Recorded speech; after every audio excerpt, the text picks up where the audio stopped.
ma tu hadis lah. Adlun oleh seseorang yang sangat adil. Kan adlun tu dia mubalaghah daripada adilun. Kan kalau adilun isim fa'al ni masdar, makna isim fa'al ni dia lebih sirah mubalaghah. Kan seolah-olah dia adlun itulah dia. Kan jaa zaidun adlun berbanding dengan jaa zaidun adilun, lebih mubalaghah jaa zaidun adlun. Sebab seolah-olah zaid itu adlun itu zaid. Macam kita kata gini ya. Macam kita bahasa kasar sikitlah. Kan macam kita kata telah datanglah seorang laki-laki yang macam dengan lembu. Dan abang kata dia ni bodoh berbanding dengan lembu maedah. Pedih lembu maedah lagi. Itu mubalaghah lagi. Orang kata aku lembu terus. Tak boleh teruk. Ada kalau bahasa mubalaghah dah gitu lah. Kan lembu terus panggil. Weh lembu. Ni bodoh macam lembu, pedih dah. Weh lembu. Habis. Panggil weh lembu tu habis. Dia lebih mubalaghah ni. Tu adlun tu. Tu yang ulama kata adlun ni bersangatan adil lah. Adil tu fir riwayah. Adil fir riwayah. Dia panggil istilah dia panggil adil fir riwayah.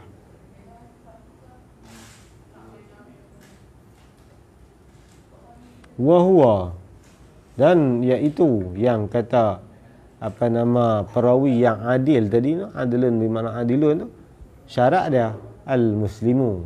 Dia syarat di sini dia tak mesti perawi itu di kalangan perempuan, laki-laki saja, masuk perempuan.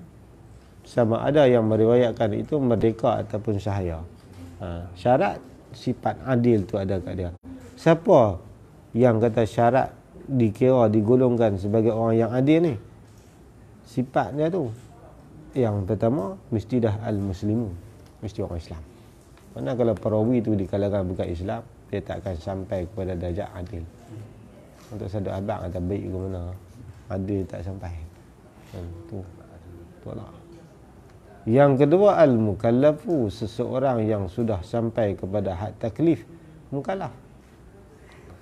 Yang ketiga as-salimu minal fisqi, yang sejahtera daripada kefasikan. Apa makna kefasikan? Makna kefasikan ni irtikabul kabair, seseorang yang sejahtera, yang mana sejarah hidup dia memang kita tahu dia ni tak terpalit dan tak tersangkut langsung dalam melakukan dosa besar. Payahlah nak cari perawi-perawi dalam zaman dulu berkenjah. Zaman kita ni kalau nak cari ciri-ciri perawi, saksi nikah pun payah. Saksi nikah pun susah jumpa dah. Tambahlah nak perawi hadis. Kalau kata perawi hari ni masih dianggap untuk menentukan satu hadis hak dalam Bukhari tu jadi dhaif habis. Terus nak sampai kat kita tu kutu berahak banyak mana kali-kali dengan kita lagi. Nasib baiklah dia tamat pada zaman tu kan. Bila tamat tu okey, status hadis apabila dah sahih sudah. Walaupun ada orang lain riwayat lepas pada tu tak diambil iktibar dah. Kalau ulama tak buat lagu tu, dalam Bukhari habis jadi dhaif. Ni hak belakang-belakang kan. Kalau kata duk kira rawi dulu tu tambah dak lalu kat Wahabi menjadi maudhu' habis bukan dekat dhaif mana. Habis. Lepas lagi tak boleh pakai. Ni syarat nak jadi adilun ni mesti sejahtera, tak terpalit ataupun tak sangkut, tak pernah ada isu dalam masalah kefasikan. Itu mengerjakan dosa besar. Wasaghairil khissah, dan yang kecil-kecil yang keji. Mana dosa kecil pun tak ada. Hoi, ya Rabbi, payah. Kan? Aduh. Jadi adilun. Dosa-dosa kecil yang keji. Kalau hak tak keji tu tinggallah. Tak mencarikan kedudukan dari seorang yang adil. Mau dah susah kecil tapi hak keji.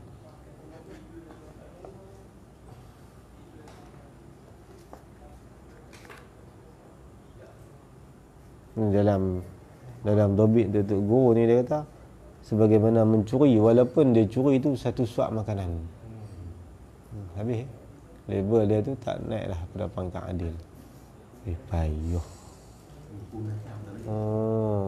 Biji mata pun tak mau duk tengok rata telinga. Allah, Allah, Allah, Allah. Hai, bukan jaga hak lain, jaga panca indera pun tak sangka dah.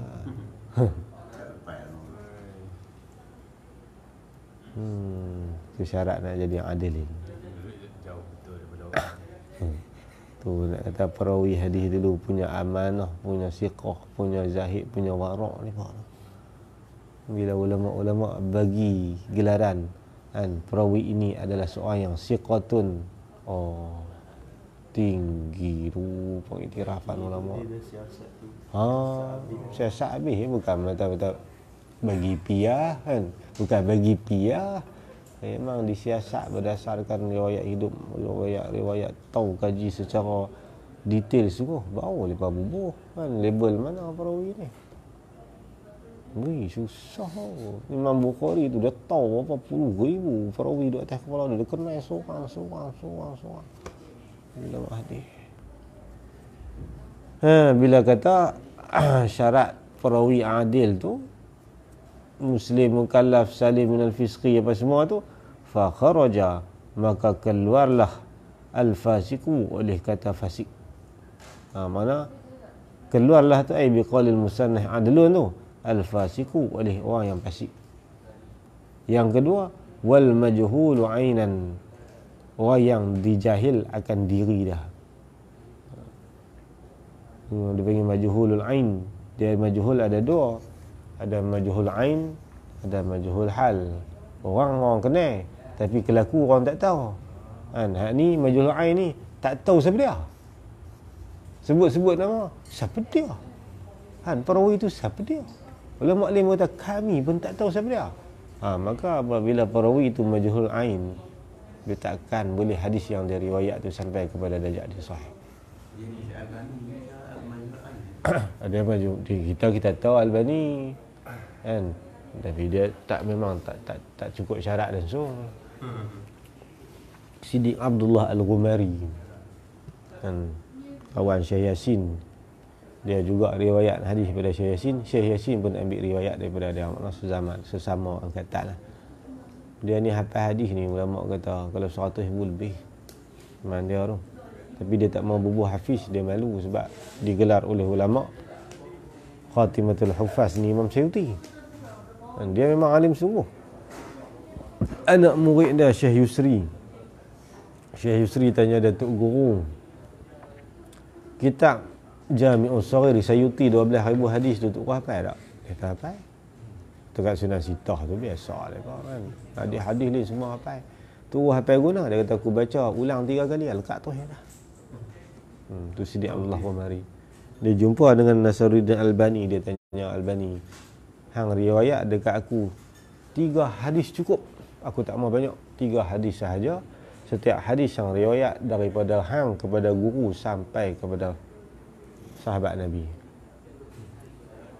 Duduk depan orang hadis ni mampu je. Sini Allah Umari kata tak payah banyak, umai 3 hadis sudah. Hang sebut hadis ni hang ambil daripada siapa sampai Rasulullah. Nak muhur orang hadis tak boleh. Kalau kita duk kencin kat belah atas tu, dia kata bukannya kawan ni bukan nak muhur, kawan ni jenah pasal. Kan, riwayat depan orang lain dia muhur pi kot siapa kot celah tu kita tak tahu. Ni orang hadis. Lalah dia kata ma'arwi illa fi kutub. Aku riwayat ni tulis dalam buku ya. Sebenarnya aku bukan mengaji pun, aku pun pakai duk library ya. Tutup buku tu apa ni? Balik belah ni Sahahu Albani. Dah. Cemuih buat ni. Tu. Ini cerita ada. Tu yang kata Siddiq Abdullah Al-Ghumari, Morocco, orang Maghribi. Dia duduk di Mesir, mengajak di Mesir. Ahli Jumaah tu mengaji kat dia. Syekh ahli Jumaah pun. Syekh Ibrahim Katan. Sama piau-piau semua tu. Siddiq Abdullah Al-Ghumari Al-Hasani. Saka-saka semua buat tu. Itu bukan majhul ain. Kita kena memang tak cukup syarat. Dia bukan perawi hadis zaman belakang ni ya. Jadi tak termasuk dengan kata adil tu. Yang pertama orang yang fasik. Yang kedua majhulul ain, orang yang dijahil akan ain diri dia. Tak tahu siapa dia. Seperti dia ni. Kan perawi-perawi ulama-ulama hadis lain pun tak boleh kesan siapa dia. Maka hadis yang diriwayat oleh dia ni tak dapat diterima sebagai hadis sahih. Sebab orang-orang dulu ni orang baik-baik alim ulama semua orang kenal. Dia ni jengai mai kat mana? Masa kita lah. Insya-Allah tak tahu ngaji tamat tak tahu jengai ni. Ngaji tamat dia ni. Lagu tu. Tak tahu timbul lagu tu. Tak ada guru, tak ada orang kenal dengan dia lah. Tu lah banyak macam tu. Tu semua mendhaifkan hadis sahih tu. Mana riwayat-riwayat ada ni dipertikaikan lah, dipanggil majhul ain. Contoh kahaddatsana rajulun. Tu dia majhul ain. Majhul ain ni mana dia sebut dalam rangkaian hadis ni kahaddatsana rajulun, telah meriwayat akan kami oleh seorang laki-laki. Siapa dia laki-laki tu? Selalunya dia menyusup nama guru dia ni dengan sebab ada masalah lah. Guru dia tu ada dituhmahkan dengan kadzib sebagai contohnya, ataupun layyinul hadis, seorang perawi yang lemah ingatannya. Tapi dia tak mau habaq lagu tu, takut status hadis yang dia kata tu jatuh martabat. Dia kata haddatsana rajulun. Maka laki-laki di situ dia panggil majhul ain. Kalau majhul ain di dalam matan hadis itu tak ada masalah. Matan hadis macam contoh dia kata sa'ala rajulun Rasulullah sallallahu alaihi wasallam, telah bertanya oleh seorang laki-laki. Siapa dia? Tanya kat Nabi. Mak tu mestilah sahabat. Tu ulama tak petikai langsung, sebab tu majhul ain di dalam matan hadis. Ulama tak bicara, yang cerita bicara ni dalam sanad hadis tu. Macam dalam hadis banyak kan, ja'a rajulun wa sa'ala Rasulullah sallallahu alaihi wasallam. Seorang laki-laki, kami pun tak kenal dia ni sebenarnya. Tu pantang rajulun. Mai-mai tu dia tanya Nabi tu, tak menceritakan hadis sebab rajulun di situ sahabat. Tu tak ada pertikaian langsung di kalangan ulama. Yang ulama ada pertikai ni, ada rajulun di dalam matan dalam sanad hadis. Ni rajulun mana ni?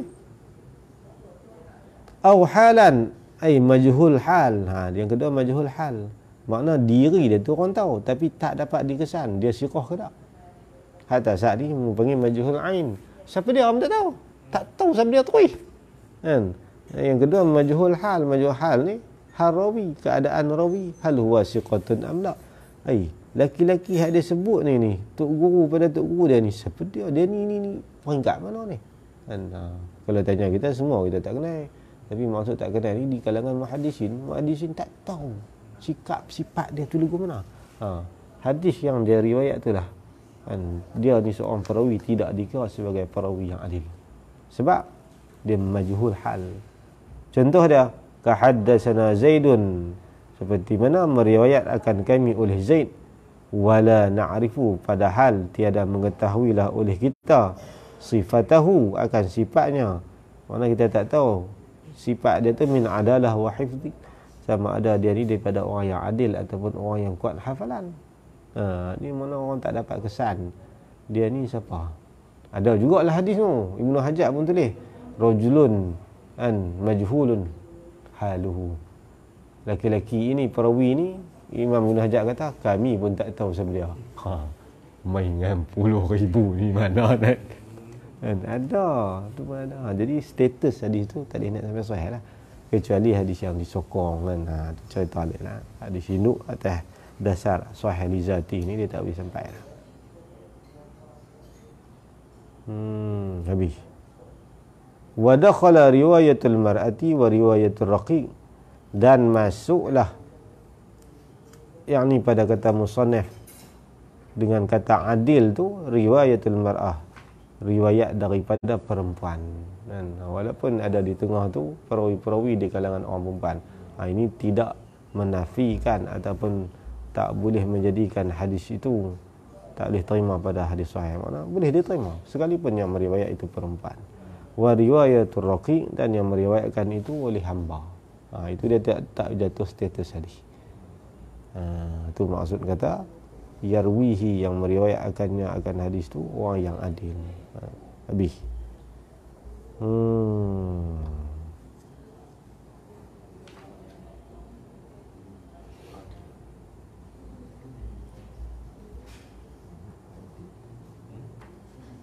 Betul?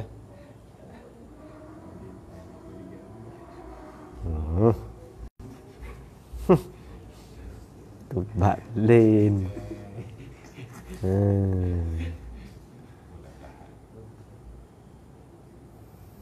Oh. Bawa tak cabut tak keluar lah ni. Dia kuyu lah. Monti tuan tu lah. Dhabitun. Ni nak cerita bab syarat perawi yang sahih. Dia punya hafalan, kekuatan hafalannya mesti begitu kemah. Ni ulama uji tu. Awak hang sikoh okey dia bagus semua. Lah kita try pula segi sudut ingatan. Dia kasih tengok, dia panggil dhabtu sadri. Cabutlah dada. Uji hari tu berjaya, esok try lagi, lusa try lagi. Bukan try hari tu katalah hang mengapai 2 minggu lah. Biar lama jumpa tengah jalan tanya pula. Mesti tak berubah hafalannya. Baru kat tu. Manusia mana zaman dah ingat sampai ratus ribu hadis ni. Itu syarat hadis sahih. Perawi mesti dhabtu sadrin. Hafalan dada. Cabut tak pernah silap. Ulama uji, bukan kata dia kata dia hafal, dia ingat. Bukan dia kata dia ingat. Macam Imam Bukhari kan. Ulama di Iraq test dia. Mereka kata masa tu Imam Bukhari, ulama kata misal tak naik. Bukan kata tu, misal tak naik. Alasan nama dia masyhur sebagai seorang yang Jabalul Hafaz, orang yang hafalan dia bagaikan bukit kejap ni. Dia pergi ke negeri Iraq, ulama Iraq impun uji Imam Bukhari. Sampai tahu tu. Cerita nanti kan, mana cerita abad Imam Bukhari. Dan Imam Ahmad uji dia. Imam Ahmad keluar daripada penjara. Kan dia kena penjara dengan Raja Mu'tazilah kan. Dia keluar saja, Imam Ahmad himpun duk ada. Kalau tak silap ingat saya lebih pada 40,000 perawi. 4,000 perawi kan. Zaman Imam Ahmad kat atas. Siapa perawi-perawi yang Imam Ahmad dapat maklumat? Dihimpun puluhan jilid. Himpun dalam penjara. Duduk dalam penjara himpun ni. Dia kata Imam Ahmad hidup dengan ilmu. Dia dihimpun sebelum tu lagi. Himpun sampai siap. Bila dia keluar penjara, dia duduk dengar nama Imam Bukhari ni banyak kali. Kan dia teringin nak jumpa Imam Bukhari. Dia kata kalau boleh belajar macam ni, Allah boleh kembangkan ilmu dia. Imam Bukhari dengar Imam Ahmad dibebaskan, lari pergi cari Imam Ahmad, sejuta hadis kan. Jumpa Imam Bukhari tengok mai peluk Imam Bukhari selepak peluk salam tu dengan Imam Ahmad bah. Kata saya lah Muhammad bin Ismail Al-Bukhari. Kata Imam Ahmad, aku dah lama duk cari hang, aku nak serah penulisan catatan aku berkenaan dengan puluhan ribu perawi hadis yang sebelum ni. Imam Ahmad suar dekat Imam Bukhari buka depan Imam Ahmad, buka dulu tu.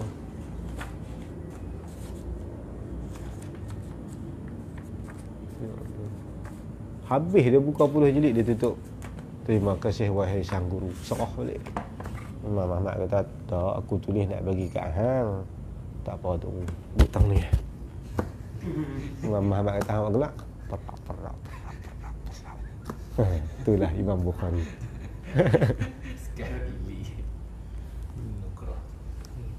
Kata Imam Bukhari. Tah kata. Kalau kita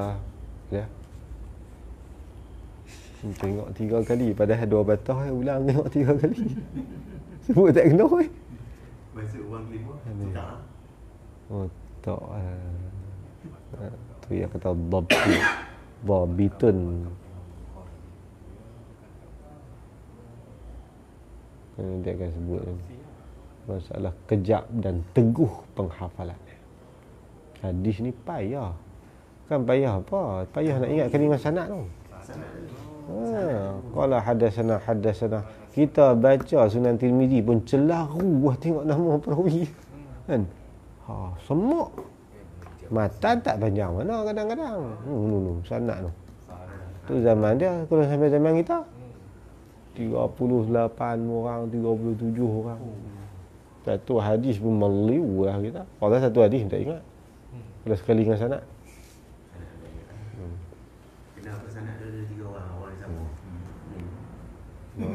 Dia 4, 7, 8 sanad pun kalau hadis yang sama. Ulama tak kira 7, 8, ulama kira 1. Tu kalau hadis tu 47 perawi, 1. Mampu nak cukup 100,000. Aduh. Senang gelaran yang kata Hafiz ni.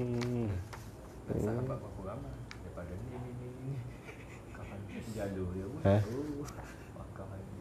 Itu kat hadis. Orang hadis ni Tuhan pilih ya. Kita pergi kita bukan kata ambil tahu, pergi duk cancar ambil tahu ya. Nak tahu selok belok depa tu. Habis.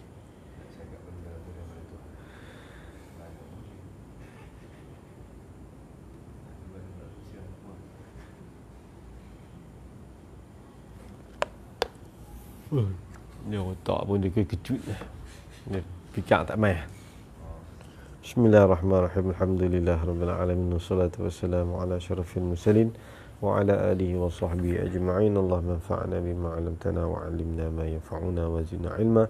Alhamdulillah ala kulli hal wa na'udzubika min hali ahli nar. Allahumma aslih dhata bainana wa alif baina qulubina wahdina subul salam wa najina minaz zulumati ila nur wa jannibna al-fawahisha ma zahara minha wa ma batan. Sallallahu ala sayyidina Muhammad wa ala alihi wa sahbihi wa baraka wa salam. Alhamdulillahirabbil alamin. Taqabbalallahu minkum.